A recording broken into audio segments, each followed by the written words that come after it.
The book of Obadiah. The vision of Obadiah. This is what the Lord God has said about Edom. We have heard a message from the Lord. An envoy has been sent among the nations. Rise up and let's go to war against her. Look, I will make you insignificant among the nations. You will be deeply despised. Your arrogant heart has deceived you. You who live in clefts of the rock, in your homes on the heights, who say to yourselves, who can bring me down to the ground? Though you seem to soar like an eagle and make your nest among the stars, even from there I will bring you down. This is the Lord's declaration. If thieves came to you, if marauders by night, how ravaged you would be. Wouldn't they steal only what they wanted? If grape harvesters came to you, wouldn't they leave a few grapes? How Esau will be pillaged, his hidden treasures searched out. Everyone who has a treaty with you will drive you to the border. Everyone at peace with you will deceive you and conquer you. And those who eat your bread will set a trap for you. And he will be unaware of it. In that day, and this is the Lord's declaration, will I not eliminate the wise ones of Edom and those who understand from the hill country of Esau? Teman, your warriors will be terrified, so that everyone from the hill country of Esau will be destroyed by slaughter. You will be covered with shame and destroyed forever because of the violence done to your brother Jacob.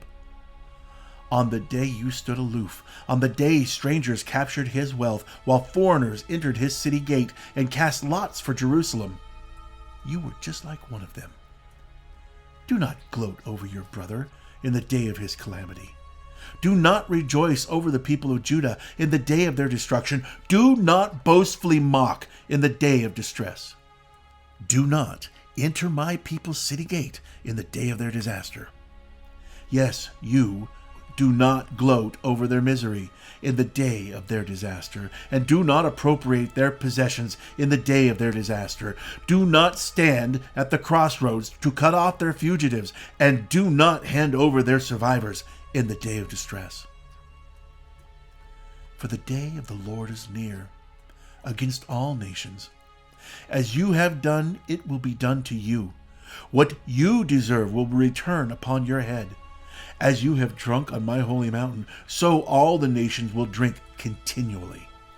They will drink and gulp down and be as though they had never been. But there will be deliverance on Mount Zion, and it will be holy. The house of Jacob will dispossess those who dispossess them. Then the house of Jacob will be a blazing fire, and the house of Joseph a burning flame, but the house of Esau will be stubble. Jacob will set them on fire and consume Edom. Therefore no survivor will remain of the house of Esau, for the Lord has spoken. People from the Negev will possess the hill country of Esau. Those from the Judean foothills will possess the land of the Philistines. They will possess the territories of Ephraim and of Samaria, while Benjamin will possess Gilead.